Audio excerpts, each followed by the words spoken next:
sebelum kita mempraktekkan kita wajib paham dulu kan ya. Iya, betul. Apa sih ini makanan ini mostly kebanyakan mengandung apa sih? Iya. Baru dan banyak banget ya dan complicated banget nih. Mungkin untuk yang newbie, pemula, should we hire professionals or expert to supervise? Assalamualaikum warahmatullahi wabarakatuh. Salam sehat selalu dan salam kenal dari saya Jati Hartanti, host dari Custom Talks yang baru, Talking biar kita semua happy. Nah, dalam kehidupan sehari-hari, terutama bekerja ya di Bea Cukai, kita tuh dituntut untuk selalu aktif dan juga kreatif, dan itu semua bisa didapat dari tubuh yang sehat. Ngomong-ngomong soal sehat nih, kita di BC Bandung punya duta sehat ya. Punya duta sehat di sini hadir bersama saya, Bang Angga Rai. Perkenalkan, saya Angga. Ini di skripnya Angga Rai karena kebetulan Bang Angga ini baru aja mutasi ke BC Ngurah Rai ya. Tapi sebelum beliau move ke BC Ngurah Rai, kita culik dulu untuk podcast sama kita semua. 5, 4, 3, 2, 1, Custom Stocks. Custom Stocks. Oke, sebelum kita mulai ke bincang-bincang kita hari ini ya, kita tak kenal maka tak sayang nih. Kita mungkin mempersilahkan dulu nih tamu kita hari ini untuk memperkenalkan diri kepada kita semua biar kita lebih enak gitu ya ngobrolnya ya. Silakan Bang Angga, Halo. silakan memperkenalkan diri. Selamat pagi menjelang siang. Nama saya Putu Angga Wibawa. Saya pelaksana di KPP BC TMA Bandung. Tapi sebentar lagi akan berpindah ke Ngurah Ngurah Rai. Rai ya. Nah, di kesempatan ini saya diculik nih sama Kak Jati. Untuk pertama dan terakhir kalinya mungkin ya. Karena Iya. saya baru pertama kali di sini dan mungkin terakhir kali Terakhir kali podcast di di sini, Bandung ya. iya. Oke. Kan hari Rabu ya Bang udah move ya ke Hari Rabu udah Ngurah mau. Rai. Iya, Hari betul Rabu ya. sekali. Oke. Nah, kita kan tahu ya kalau misalnya di BC Bandung itu banyak banget ekskulnya. Jadi orang tuh pegawai di sini tuh minatnya banyak banget gitu. Nah, betul sekali. Ada yang mungkin kalau misalnya ngeliat history YouTube channelnya Bea Cukai Bandung, banyak tuh pegawai-pegawai lain yang minatnya beda-beda. Nah, salah satunya ini yang minatnya health addict kayaknya ya. Ini salah satunya adalah Bang Angga. Karena Bang Angga ini spesialnya karena selain dia tuh konsisten terhadap dirinya sendiri, beliau tuh menginfluence beberapa pegawai untuk mengikuti jejak beliau nih. Nah, mungkin kita tanya dulu ya, the history, why Bang Angga start to stay healthy? How did you start and what your motivations back then gitu? Oke, olahraga itu hukumnya wajib sebenarnya bagi kita aja. Sama seperti kita makan, kita mandi, gosok gigi. Olahraga itu hukumnya wajib. Kenapa? Karena dengan berolahraga kita tuh membakar apa yang sudah kita makan. You know, sekarang kita tahu penyakit-penyakit lifestyle yang disebabkan karena pola hidup kita, pola makan kita, pola olahraga kita yang mungkin dengan kesibukan sehari-hari itu semua ketutup ya. Nggak ada sempat lagi dengan namanya makanan sehat, nggak sempat lagi yang dengan namanya pola tidur yang bagus, nggak sempat lagi yang dengan namanya olahraga teratur. Nah, kebanyakan penyakit-penyakit lifestyle, ini bilang penyakit lifestyle itu adalah penyakit yang disebabkan oleh karena kelakuan kita sendiri, Jan. Bisa saya kasih contohnya, salah satu the mother of disease itu adalah penyakit diabetes. Oh, Nah, iya. diabetes ini ada dua, diabetes tipe A dan diabetes tipe B, 1 dan 2. Diabetes tipe 1 dan diabetes tipe 2. Iya. Jadi kalau diabetes tipe 1 itu memang sudah dari keturunan ya, genetiknya dia dari insulinnya tidak bisa sudah tidak sensitif terhadap gula. Kalau diabetes tipe 2 itu yang menyebabkan insulin itu tidak sensitif lagi terhadap gula itu adalah perilaku kita. Iya. Perilaku kita antara lain pola makan kita, pola olahraga kita yang tidak seimbang, dan pola tidur kita yang tidak teratur. Nah, di sini saya jelaskan kenapa sih kok saya ibaratnya saya latihan sudah mungkin dari sampai sekarang itu sudah 3 tahun ya. Saya rutin 3 tahun latihan setiap hari. Itu saya ambil 1 jam dari waktu saya 24 jam untuk latihan. Wow, luar biasa. Itu, jadi saya khususkan untuk latihan anaerob. Nah, di sini ada 2 lagi olahraga ya. 2, satunya aerobik, satunya anaerobik. Nah, aerobik ini bisa juga disebut dengan latihan olahraga kardiovaskuler. Oh, Seperti namanya, kardiovaskuler itu adalah untuk melatih otot jantung. Yes. Seperti lari pagi, main tenis, Kak Jati main tenis ya? Iya. Oke, terus main bola voli mungkin ya, Oh, iya. terus main pingpong kayak Pak Samsul main pingpong ya. Nah, iya. itu semua kegiatan aerobik yang melibatkan otot jantung. Itu bagus sekali. Itu bisa memperkuat otot jantung. Jadi setiap kita istilahnya ngos-ngosan Jat ya. Kita ngos-ngosan itu otot jantung itu terpompa untuk dia badan itu, otak menginstruksikan kepada jantung buat, hey jantung, lebih keras lagi kerjanya. Lebih keras lagi untuk mengalirkan darah dan oksigen ke seluruh tubuh. Karena kita bergerak nih. Kita bergerak kan otomatis kita perlu asupan makanan, oksigen ke seluruh tubuh kan. Jadi jantung tuh bener-bener dipompa. Nah, dipompa di sini dalam artian jadi dilatih Jat. Ototnya tuh dilatih biar dia kuat untuk meremas dan memompa darah seluruh tubuh. Nah, itu yang aerobik ya. Nah, ketika kita bicara dengan olahraga yang anaerobik, itu kita bicara tentang metabolisme tubuh. Jadi pembakaran tubuh. Nah, di sini kita juga bicara tentang apa sih yang ngebakar, apa yang dibakar, siapa yang ngebakar. Nah, di sini kita bicara tentang namanya otot rangka. Otot rangka itu berbeda dengan otot organ ya. Kayak tadi kan jantung itu otot organ. Jadi otot di dalam organ jantung yang membantu jantung untuk memompa darah ke seluruh tubuh. Semakin bagus ototnya, semakin kuat ototnya, semakin kuat dia memompa darah ke seluruh tubuh. Nah, makanya kalau ada atlet-atlet itu kita lihat atlet itu detak jantung normal seorang atlet itu 40 sampai 60 beat per menit Jati. Oke. Itu apa artinya? Itu rendah banget Jati. Untuk orang normal itu detak jantungnya 70 sampai 80 BPM. Mungkin 60 ya, 60 sampai 80 BPM. Beat per menit, detak per menit. Jadi logikanya nih seorang atlet dia punya jantung yang kuat nih ya, yang sehat ya. Pompanya gede lah. Cuma kalau pompa air nih kan, ada yang 300 watt, ada 500 watt nih kan. Kalau yang 500 watt dia kapasitasnya besar. Dia tidak akan kesulitan untuk memompa darah ke seluruh tubuh. Dia cukup denyutnya 40 aja udah. That's why tadi denyutnya lebih rendah ya dibandingkan orang yang biasa. Nah, itu salah satu tandanya orang itu tuh jantungnya sehat. Nah, kita bisa kok kita cek denyut jantung dengan mungkin smartwatch sekarang udah banyak ya. Yang bisa cek denyut jantung. Nah, ini tuh bagus banget smartwatch karena bisa kita memonitor detak jantung harian bahkan per 5 menit bisa. Menunjang jadinya ya, menunjang jadi kita kayak tahu monitor, detak jantungku nih lagi tinggi, kenapa ya, ada apa gitu, pasti ada reason kenapa detak jantung kita tinggi. Nah balik lagi ke latihan otot rangka ya. Jadi otot rangka ini tuh otot yang menunjang rangka. Kita tahu kan rangka kita tuh dari tulang ya. Tulang betul ya. Betul. Yang gerakin tulang siapa sih?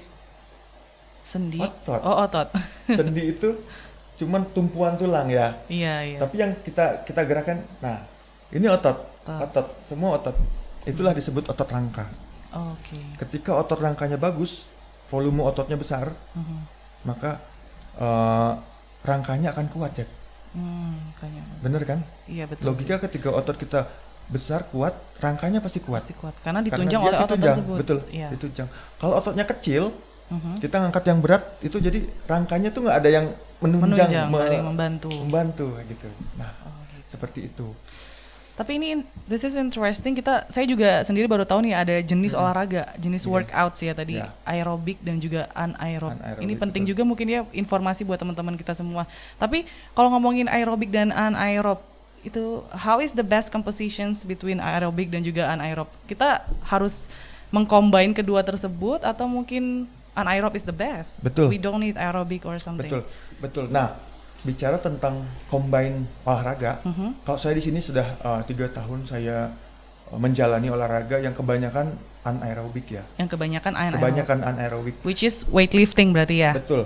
Mengangkat beban. Nah, itu anaerobik. Jadi, tapi tidak mengenyampingkan saya olahraga aerobik juga.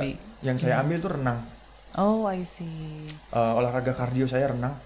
Dimana kenapa saya mutusin untuk ambil olahraga renang, karena kalau lari itu lebih gampang ya, tapi lari kalau menurut saya ya, lari itu lebih untuk memberatkan sendi-sendi kaki dan tulang belakang, karena gravitasi kan.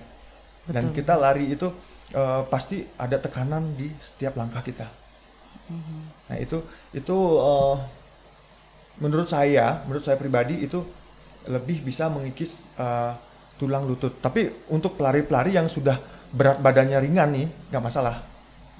Karena untuk sumpahnya kita dari start dari berat yang berat kita langsung lari, itu menurut saya sih saya nggak anjurkan. Karena itu nanti ketekanan di sendi-sendi semua, sendi lutut, sendi tulang belakang itu akan sangat-sangat maksimal pressure-nya. Nah, jadi rawatlah sendi lutut, tulang belakang itu harus dirawat. Nah, ketika nanti sudah seumpamanya berat sudah turun, sudah ideal di BMI-nya, nah baru lari silahkan. Oh begitu. Jadi harus diperhatikan juga ya beban saat kita melakukan olahraga aerobik itu, karena mungkin intensitas geraknya lebih banyak justru ya dibandingkan yang anaerobik gitu. Betul. Oke. Tadi saya ada satu poin yang disebutkan oleh Abang nih, kalau kita tuh lifestyle kita sangat berpengaruh, di mana lifestyle orang-orang modern ya, termasuk saya ini termasuk yang sedentary lifestyle alias mager. Jadi kayak di kantor udah datang duduk dan I can sit all day, not even bother gitu loh. Nah itu mungkin ada tips nggak sih how to start? Maksudnya gimana sih cara memanage diri kita tuh untuk mulai workout, untuk mulai sadar, untuk mulai memanage waktu. Mungkin kalau di sini lebih ke pengalaman Abang nih ya. Gimana dulu Abang memanage semua ini? Saya jelaskan ini ya, kalau workout weightlifting, angkat beban, itu tidak lepas dengan namanya diet. Nah, di sini jangan salah, diet itu bukan berarti ngurangin makanan loh. Oh iya. Diet itu arti katanya bukan mengurangi makanan yang kita makan setiap hari, tapi diet itu artinya kita bisa mengcombine macronutrients yang balance. Oke, this is new again, macronutrients. Macronutrients itu artinya di dalam makanan itu kita bisa nilai ada makro dan mikronutrisi kan? Oke, makro dan mikronutrisi. Ya, makro dan mikro.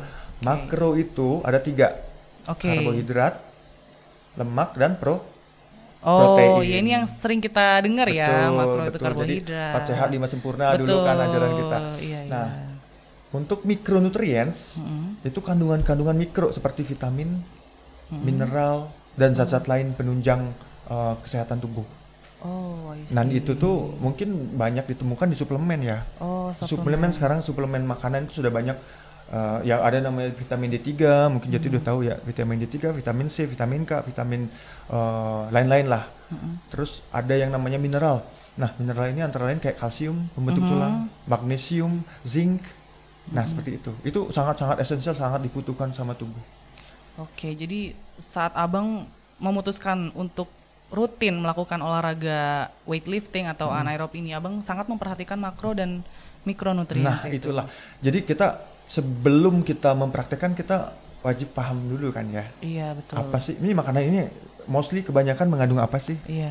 Nah ini makanan ini kebanyakan mengandung apa sih? Nah gitu. Jadi pengetahuan tentang kalori makanan juga kita wajib tahu. Karena kita tuh ibaratnya ukuran makanan yang kita makan itu dihitung dengan kalori. Kita bisa menyerap berapa kalori sih, untuk berat badan kita wajibnya makan berapa kalori. Nah itu juga bisa di adjustment, disesuaikan kita mau goalnya apa nih, turunkan berat badan kah, jadi kita harus menurunkan asupan kalori yang kita makan. Nah sekarang kita bicara dengan mengenai ini dulu ya, makronutrients ya. Iya, makronutrients itu. Nah di sini yang tadi saya bilang diet itu bukan mengurangi kalori, tapi mengubah kebiasaan kita yang terlalu kebanyakan makan karbohidrat. Oh iya. Ya. Nah, saya tanya sekarang, Jati kalau sarapan pagi apa? Mostly semenjak 2020 ya. I have trouble with my health. It's hardly for me to conceive a second baby. Jadi saya mulai mengedit makanan. Setiap pagi saya selalu sarapan dengan sayur dan juga protein. Tapi mungkin untuk jumlahnya nih itu masih ngasal banget tuh. Jadi kayak cuma asal sayur aja, sepiring sayur, terus telur paling 2 gitu, atau mungkin ayam 1 gitu. Yang penting nggak pakai carbs gitu. No problem, nggak masalah sama sekali. Ibaratnya untuk menghitung jumlah kalori kita, asupan kalori harian kita itu memang sangat-sangat gimana ya dibilang, ribet banget rumit sih kan ya, gitu. Ribet banget sih, lu harus ngitung-ngitung gitu kan. Iya betul. Tapi yang saya garis bawahi di sini, kita minimal kita bisa tahu asupan asupan makanan kita itu proteinnya ada Oke, seimbang dengan yang namanya karbohidrat. Nah, biasanya ya orang-orang biasa itu makan pagi hari apa sih? Bubur ayam. Nasi uduk juga. Nasi uduk. Iya. Terus apa lagi namanya nasi kuning. Nasi Ya kan? kuning. Itu kan kebanyakan nasi. Betul Ya, sekali ya. mungkin Telurnya cuma setengah. seurai itu kan. Setengah aja telurnya. Iya. Jadi komposisinya tuh memang mostly kebanyakan karbohidrat ya. Karbohidrat. Nah, gimana kita diet itu artinya mengatur komposisi dari karbohidrat, lemak dan protein. Jadi jangan terlalu kebanyakan karbohidrat. Jadi proteinnya juga harus ditonjolkan. Betul. Gitu. Jadi highlight nih ya, jangan kebanyakan karbohidrat karena I think this is not one person problem, it's Asian. Gitu kan. Ya, Satu Asia betul, kayaknya betul. kalau ibu-ibu Asia itu kayak nasi, ayo Ya, makan nasi. betul. Harusnya Nah, gitu. itu nggak lepas ya Jad dari dulu kita kan kalau kita kecil tuh dibilang makan nasi yang banyak. Iya, bahkan mungkin pagi-pagi tuh sarapan pernah juga sih pengalaman kayak mie dan nasi gitu karbo tambah kan. karbo ya. Jadi gitu. Jadi bagi orang yang zaman dahulu itu nggak masalah, no problem karena mereka Lifestyle ya. lifestyle-nya kerjaannya Betul. mungkin ya jalan kaki, Iya. terus ada yang ke sawah mungkin ya, Betul. nanam padi. Nah, itu bagi mereka itu nggak sama sekali nggak masalah memakan karbohidrat. Tapi kita sekarang Jad, Betul, naik gimana motor. lifestyle kita Jad? Apa-apa kita mau makan gosen. Betul sekali. Betul nggak? Betul. Dikit-dikit ke Indomaret pakai motor. tinggal duduk kan gitu. Iya. Jadi pergerakan tubuh kita itu sangat-sangat minimalis di era sekarang ini. Kita kebanyakan apa? Duduk di depan komputer. Betul. Ya enggak? Betul. Minumnya kurang. Nah, Minumnya kurang. itu yang menyebabkan asupan karbohidrat selama berhari-hari, berminggu-minggu, berbulan-bulan itu bingung dia mau diapain, jadi energi juga karena Nggak kita nggak dipakai. iya. Nah, jadi sama tubuh ya disimpan di sel lemak. Di sel lemak dan Betul. jadi lama membesar. Jadi lemak membesar dan kita jadinya dibilang ya subur banget nih kan gitu kan. Betul. Ya. Tadi itu kan ibaratnya kita ngomongin modalnya ya. Modalnya dari makronutrients, dari mikronutrients untuk Abang melakukan kegiatan sehari-hari dan juga workout tambahan. Yes. Nah, kalau sekarang mungkin lebih bicara ke teknis ya, how you manage your time. Karena untuk informasi sebelum saya mulai podcast, saya ngobrol sama Bang Angga tuh bangun jam 4 pagi guys, jam 4 pagi dan beliau meluangkan waktunya untuk melakukan kegiatan, akhirnya beliau harus workout, lalu beliau berangkat ke kantor dan itu luar biasa ya. Nah itu gimana Abang bisa tercipta habit itu? It's a long journey I think maksudnya. Bisa manage waktu sedemikian baik gitu. Saya jelaskan habit itu kebiasaan. Betul. Awalnya keterpaksaan. Oh, keterpaksa. Betul. Jangan salah, jangan kira saya langsung terbiasa bangun pagi jam 4 gitu, enggak. Ya, betul. Enggak, mungkin ya. Mungkin dari kebiasaan itu awalnya saya terpaksa dulu, Jad. Ya. Terpaksa bangun pagi, terpaksa tidur cepat gitu, jam 8, jam 9 udah tidur. Terus terpaksa dengan makanan yang mungkin udah saya atur kandungan komposisi makronya. Itu semua itu terpaksa pertama, tapi setelah itu dijalani sudah menjadi lifestyle, sudah menjadi kebiasaan, itu terbiasa sudah. Oh gitu. Nggak ada yang berat, nggak ada yang namanya berat kalau kita sudah jalani dan kita jalani itu penuh dengan kesadaran dan ada yang melandasi. Oh gitu. Salah satu motivasinya itu pemahaman kita tentang cara kerja tubuh nih. Oh cara kerja tubuh nih. Cara kerja tubuh, Iya. cara kerja metabolisme, cara kerja pencernaan, cara kerja hormon-hormon bekerja di dalam tubuh kita, sehingga kita ngerti. Seperti misalnya kalau cowok ya Pak Samsul ya, mobil lah, mobil.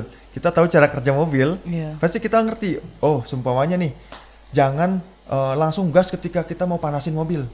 Karena itu olinya kan masih ngendap di bawah tuh. Nah, kurang lebih seperti itu. Jadi kita harus panasin dulu olinya biar nyampur semua, biar tidak melukai yang namanya seher lah itu ya. Nah, seperti itu. Kita paham cara kerja tubuh, maka kita akan paham untuk gimana kita berperilaku dan membentuk pola makan, pola tidur dan pola latihan. Gitu, oke. Berarti emang awalnya tuh latar belakangnya keterpaksaan ya. Betul. Memang harus dipaksa sih untuk menciptakan sebuah habit.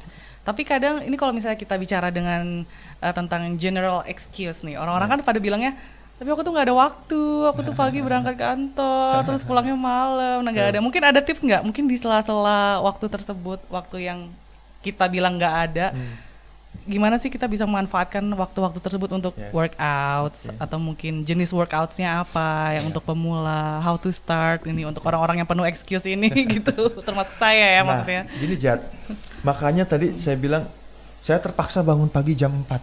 Yes. Kenapa? Karena saya mengadakan waktu itu. Oke. Yang tadinya waktu itu masih saya tidur, Mhm. saya mengadakan waktu itu. Apalagi abang kan nggak ada kewajiban sholat subuh ya, tapi bangun jam 4 nggak ada loh. kewajiban, tapi saya mengadakan waktu itu, saya adakan nih, bukan saya luangkan.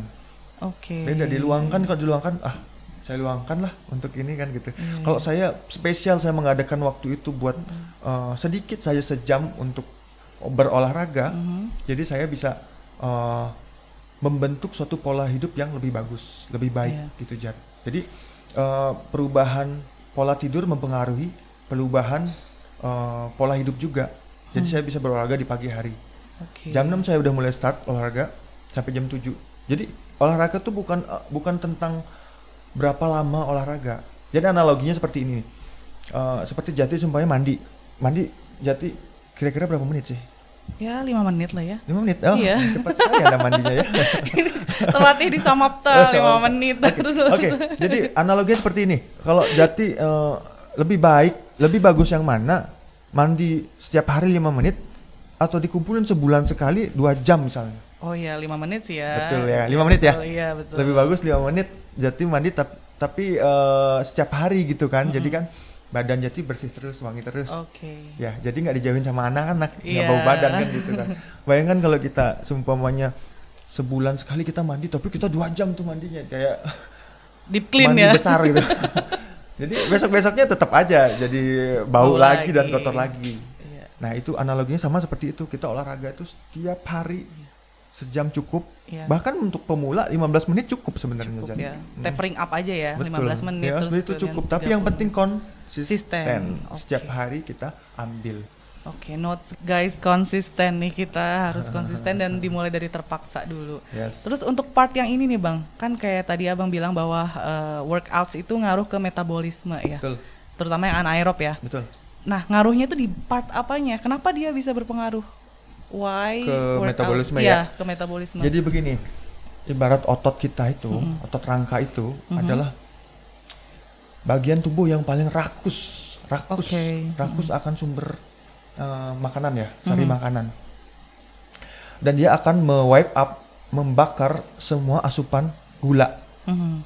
semua asupan gula yang kalian makan gitu loh. Nah, Iya. sebelum di sini saya bilang asupan gula itu banyak banget makanan-makanan, minuman-minuman yang punya hidden sugar. Oke. Jadi tersembunyi gulanya. Hmm. Seperti susu yang plain, susu plain UHT itu ada laktosanya. Ada laktosnya Betul. ya. Itu juga namanya gula, Jat. Oke. Apalagi minuman-minuman kemasan botol ya, Iya, minuman iya. berpemanis. Betul, betul. Nah, ngomong-ngomong minuman berpemanis kan nanti kita juga akan mengenakan cukai ya, betul ya? Oh iya, ada salah Minuman satu kajian berpemanis, ya. betul nggak ya? Iya, Nah, setuju kenapa pemerintah mengenakan itu? Karena mungkin sudah Darurat. mulai paham nih, Jat. Mulai paham karena itu tuh sangat-sangat membuat masyarakat ketergantungan dengan gula, Jat. Dan itu tidak sehat, sama sekali tidak sehat. Sama juga dengan rokok ya. Selama ini kan cukai rokok dibilang tidak sehat, menimbulkan kanker paru-paru, permasalahan pernafasan, dan gula ini juga dipandang juga bisa mengganggu kesehatan. Yang dimana itu sekarang mungkin sudah melebihi dari orang yang penderita paru kali ya. Betul, betul. Diabetes itu kita tanya sama teman-teman semua pasti punya teman atau saudara yang punya penyakit diabetes. Iya, gitu lebih ya. bahaya dan silent killer ya. Betul, Nggak silent langsung killer. jebret langsung Betul. diabetes tapi pelan Betul. bertahun-tahun. Itu dibilangnya mother of disease. Jadi Oke. awal dari semua penyakit itu dari penyakit gula, diabetes. Oke. Gula itu kalau nggak salah juga menyebabkan inflamasi ya di dalam tubuh. Betul, betul. Dan inflamasi itu maksudnya apa gitu? Kenapa gula bisa menyebabkan inflamasi? Inflamasi di sini gini, Jat. Ketika gula ini udah si insulin, nah insulin kan tugasnya keluar dari pankreas, dihasilkan oleh pankreas, dia tugasnya untuk mengirim gula ini ke sel. Oke, I see. Tujuannya bagus banget nih, tubuh ini udah pinter ya. Kenapa gula itu dikirim dari kita makan gula, diserap sama tubuh, terus beredar di peredaran darah, terus di darah itu diserap ke sel, Zat. Oke. Ke sel-sel otot terutama. Itu untuk apa? jadi Energi. energi. Kita Oke. sehari-hari bekerja terus jalan, lari itu diubah jadi energi. Tapi ketika kita makan berlebihan gulanya dan kegiatan kita minimalis yang Oke. tadi saya bilang, nah itu bingung dia mau simpen di mana, akhirnya disimpan di sel lemak. Sel lemak ya seperti tadi bilang Iya, tadi. betul. Ngomong-ngomong soal gula nih, sebenarnya kan pemerintah melalui Kementerian Kesehatan nih, Kemenkes sudah membatasi gula bagi setiap individu nih. Kalau yang saya tahu kalau nggak salah orang dewasa tuh maksimal 50 gram. 50 gram ya. 50 gram itu kan ibaratnya itu hitungan matematis ya. Sedangkan seperti yang Abang bilang tadi banyak hidden sugar di berbagai macam betul. berbagai macam makanan. Salah satunya juga mungkin buah. Buah juga ada. Iya, buah. Buah juga manis. ada. Is Itu there- ada fruktosanya. is- Jad. oh, fruktosa Betul. ya namanya ya. Tapi sebelum kita membahas lebih jauh buah ya, kita mungkin nanti dibilang, aduh makan apa-apa salah gitu. Jad, ya. Iya, betul.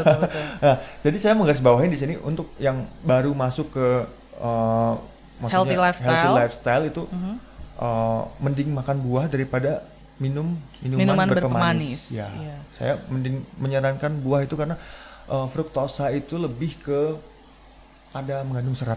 Jad. Oke, lebih Ketika ada seratnya. minuman berpemanis itu tidak ada Tidak ada seratnya. serat sama Itu sekali. pure glukosa ya, glukos Iya. pure.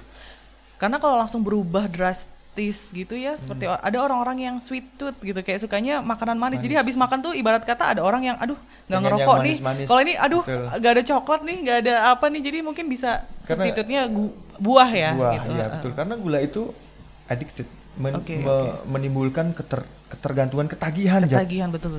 Ketagihan. Saya sudah membuktikan ketika saya minggu-minggu atau hari-hari saya makan bebas, ada saya membebaskan diri saya satu hari itu makan bebas, Jad. Oke. Jadi biar tidak mempengaruhi hormon stres juga ya, Jad, ya. Iya, Kita kortisol. makanan kita terus-terusan seperti ini kan ya. Jadi satu hari saya makan bebas. Nah, di situ saya masukin gula seperti Iya. misalnya contohnya martabak. Itu makanan yang paling saya suka, Jad. Martabak Oke, manis ya. martabak manis. Wah, Nah, di itu- situ ketika saya makan gula banyak di situ, besoknya saya nagih lagi, Jad. Oke. Makanya saya waduh, nggak boleh nih kayak gini nih, makanan manis boleh tapi harus benar-benar ditaker tuh berapa. Iya, Mungkin satu potong aja udah cukup, Jad. Oke. Jangan bablas satu kotak semua dihabisin, jangan. Iya, mindful ya. Jadi mindful Ya, betul, eating aja betul. ya. Kita juga di situ mengerem hawa nafsu kita terhadap gula, Jad. Oke. Gitu, Jad. Tadi kita udah ngomongin gula, terus tadi tuh saya juga penasaran nih soal otot rangka gitu. Kalau dipikir-pikir setelah penjelasan dari Abang ternyata penting juga ya, karena efeknya nggak kelihatan sekarang, tapi nanti Betul. mungkin di usia 40 ke atas, Betul, 50 ke betul. atas, mungkin saya yang tidak anaerob, olahraga anaerob dengan Bang Angga yang sangat rutin sekali olahraga anaerob, mungkin akan beda banget, mungkin saya udah mulai jompo gitu kan, udah duduk aja susah, mungkin gitu ya. Nah, Nah. mungkin kalau misalnya otot rangka itu hanya bisa digapai oleh olahraga anaerob, apa mungkin boleh nih olahraga lain? Kayak misalnya orang kan ada yang sukanya sepak bola, sukanya tenis. Is that enough to have that goal, to take that goal, otot rangka yang kuat dan juga sehat gitu? Baik, oke. Jadi olahraga aerobik ya, jadi bilang jadi aerobik itu juga membakar, Jad. Oke. Tapi tidak sebanyak membakar yang seperti Anaerob. anaerob weightlifting. Kenapa? Karena di sini lihat kan, kalau sumpahnya pesepak bola sama bodybuilder, yang kelihatan ototnya lebih besar yang mana? Bodybuilder Bodybuilder sih, ya. iya. Jadi sudah jelas dia otot yang menempel di rangkanya itu lebih banyak. Banyak. Ya, Oke. benar nggak, Jad? Jadi sudah pasti juga dengan lebih banyak menempel, kekuatan ototnya itu lebih, powernya itu lebih besar Oke. untuk menopang tubuhnya dia sampai di hari tua. Oh, jadi sometimes Gitu, emang selama ini orang-orang mikir olahraga tuh kan olahraga yang sifatnya rekreasional ya, Yes. seperti sepak bola, badminton. Berarti Yes. mungkin kita harus lebih concern sama olahraga yang Betul, anaerob ini. Mungkin betul. ditambah aja gitu Betul, ya betul, Jad. di jadwal workouts-nya. Biar jadi tahu juga, sharing pembalap F1, Mhm. mereka wajib Untuk angkat tetap beban angkat karena mereka beban. dipengaruhi dengan gravitasi. Seperti Oke. misalnya mereka mengerem, Mhm. kepala ke depan tuh, Jad. Jadi mereka latihan itu latihan leher, Jad. Oke. Latihan leher itu saya sering sekali, saya juga suka sama F1 ya. Mereka setiap hari itu latihan beban yang berfungsi untuk menunjang kegiatan atlet mereka. Mhm. Seperti latihan sumpahnya latihan basket, basketball. Mereka yang dipakai apa? Kebanyakan tangan kan. Iya, betul. Mereka harus juga melatih tangan itu dengan gerakan weightlifting, angkat beban seperti itu, Jat. Oh gitu ya. Betul. Kalau dari tadi kita ngomongin mulai dari modalnya nih, makro mikronutrients, kalori, jenis olahraganya, aerobik dan anaerob dan lainnya. Itu mungkin ilmu baru dan banyak banget ya dan complicated banget nih. Mungkin untuk yang newbie, pemula, should we hire professionals or expert to supervise our journey gitu Ya. menurut Abang? Abang belajar sendiri atau mungkin Abang punya Sekarang teman atau di sosial media nutritionist itu sudah sangat lengkap. Sangat Jat. lengkap, Sosial oke. media itu sudah sangat. Nah, inilah makanya sosial media itu bisa jadi pisau bermata dua ya. iya, dua mata pisau. Dua mata pisau ya. Jadi kalau kita gunakan dengan baik, Uh-huh. itu sangat-sangat powerful, berguna Banyak bagi sekali hidup informasi. kita. Tapi kalau digunakan dengan tidak baik, nah bisa membunuh kita, kill us ya. Jadi mungkin nggak harus ya kita meng-hire professionals mungkin kayak nutritionist, personal trainer tuh mungkin nggak Karena wajib di juga sosial ya. media itu yang kalau kita bisa pilah, kita bisa dengar yang nutritionist Oke. yang sudah punya, mereka biasanya kalau yang udah tersertifikasi untuk jadi nutrition gitu kan, di situ ada. Gitu. Oh, yang Jadi certified pinter-pinter kita aja memilah-milah mana yang harus kita ikutin, gitu.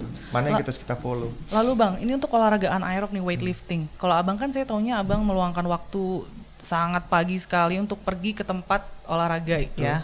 Sedangkan orang-orang yang mungkin keterbatasan untuk pergi ke tempat olahraga bisa nggak we do it at home gitu? Kalau bisa dilakukan di rumah, olahraga anaerob tuh contohnya apa aja gitu? Sangat bisa banget ya, Sangat bisa. banget ya. Heeh. Jadi pasti Jati sudah tahu sih anaerob yang seperti yang simpelnya sit up, push up. Oh, itu termasuk pull anaerob up. ya? Betul. Oh. Itu gitu. anaerob dengan bobot badan sendiri ya. Oh, badan sendiri. Nah, push up itu melatih otot dada dan bisa juga melatih otot back, Aha. latimus dorsi juga bisa, Iya. dan melatih trapezius. Oh, trapesius. Nah, itu disandingkan dengan teknik lagi, Jat ya. Tekniknya tangannya posisinya di mana, itu melatih otot dada. Posisinya mungkin lebih ke bawah ke arah perut, itu bisa melatih otot back. Nah, terus posisinya mungkin agak lebar, itu bisa melatih otot latissimus dorsi. Oh, Itu harus dipelajari sih. Itu harus dipelajari form-form gerakan untuk gerakan angkat berat di rumah sendiri dengan berat badan sendiri, itu harus dipelajari posisi-posisinya benar. Posisinya ya. Dan itu sudah banyak sekali di sosial Di media, banyak sosial sekali. media Betul. ya. Lalu Bang, selama journey Abang workouts nih, terutama weightlifting, have you feel injured? Pernah cedera kah? Atau mungkin Cedera itu saya Sudah sangat sudah sering. lebih dari 10 kali ya. Wow, itu gimana tuh ceritanya? Kenapa bisa cedera? Jadi What cedera- mistake and what do you do? Salah satu yang bikin cedera itu adalah belum pemanasan, Jat. Oh. Itu paling sering, mostly 70-80% Jat. Itu menyebabkan saya cedera. Saya udah pernah cedera di bahu kiri kanan, ini udah mungkin masing-masing udah 3 atau 4 kali ini kiri kanan. Saya pernah cedera di pergelangan tangan, Aha. ini pernah cedera di sini. Terus pernah cedera yang mostly yang paling berat itu cedera di Tulang ekor. tulang belakang. Oh, tulang belakang. Oh, Tulang belakang. That's Itu serious. tapi nggak sampai parah kayak saraf kejepit, enggak ya. Oke. Tapi nah ini saya garis bawahi, dari yang namanya pengalaman kita belajar ilmu, Jat. Oke. Jadi kita jangan yang melakukan yang namanya olahraga angkat berat tanpa diawali dengan pemanasan. Pemanasan. Itu sangat-sangat wajib. Itu sangat wajib dan penting. Kedua, jangan melakukan weightlifting dengan yang namanya ego lifting. Ego lifting. Nah, ego lifting ini di sini saya jelaskan. Kita ego lifting itu seperti kita memaksakan, terlalu memaksakan, karena kita udah pede sama diri kita sendiri, kita memaksakan berat beban yang nggak seharusnya kita ambil. Oke. Seperti itu. Berarti itu mengajari mindful juga ya. Betul. Oke. Ego. Tahu kemampuan, tahu Betul, kekuatan. betul. Jangan gitu. ego, jangan memaksakan ego kita mengangkat berat yang di luar kemampuan kita. Dan waktu cedera itu apa yang Abang lakukan? Apakah Abang pergi ke professionals, mungkin terapi atau iya, bagaimana? saya pergi ke terapi. Saya jadi fisioterapi. Fisioterapi. Fisioterapi. Jadi fisioterapi itu saya dipanasin tulang belakangnya, terus ditarik-tarik Oke. seperti itu. Dan Jadi sekarang udah aman aman, ya. sudah sembuh. Jadi mungkin untuk pencegahannya tadi pemanasan dengan baik, Betul. mindful, jangan Nah, ego di sini lifting. saya jelaskan lagi untuk persendian ya. Persendian itu harus kita rawat, Jat. Persendian tuh nggak bisa balik lagi loh. Oh. Persendian dari sendi lutut, sendi siku, sendi tulang belakang, itu ada namanya tulang rawan, Jat. Tulang rawan tuh semakin kita tua semakin habis itu dia. Oke. Jadi nggak bisa dia tumbuh lagi, nggak bisa. Iya. Saya udah sempet konsultasi sama spesialis ortopedi. Kalau di Bandung tuh di Rumah Sakit Halmahera. Iya. Di situ saya bilang itu persendian itu sakitnya itu akumulasi katanya. Jangan bisa kadar cedera sekali jebret gitu langsung kena, tapi bisa juga dari akumulasi kebiasaan kita berjalan, bobot berat kita terlalu berat, tulang kita menahan berat badan kita, itu setiap hari kegencet terus ya, akumulasi akhirnya dia habis atau dia penyet lah istilahnya, dan si tulang rawan penyet terus menyentuh si saraf-sarafnya tulang belakang, itu namanya saraf kejepit. Jadi itulah makanya kita bisa merasakan sakit tuh karena alasnya ibaratnya hilang ya. Oke Bang, ini kayaknya mungkin nanti kepanjangan kita bagi 2 part video. Di video pertama ini kita udah ngomong banyak soal lebih ke teknis ya, modalnya, tentang makro mikronutrien, how we manage to work out, gimana sih caranya, teknisnya. Nah nanti mungkin kita akan bahas lebih detail penunjang-penunjangnya di video part kedua. Untuk itu mohon untuk stay tune dan jangan ganti channelnya. Terima kasih banyak Bang Angga sudah meluangkan waktunya, dan para penonton jangan lupa untuk stay tune ke part 2. Mungkin bisa di like dan subscribe di video part pertama ini dan juga di share untuk ke teman-temannya dan juga ke saudaranya. Terima kasih sudah menyimak Custom Talks, talking di sini biar semua happy. Podcastnya Bea Cukai Bandung. See you in the part 2. 5, 4, 3, 2, 1, Custom Stocks. Custom Stocks.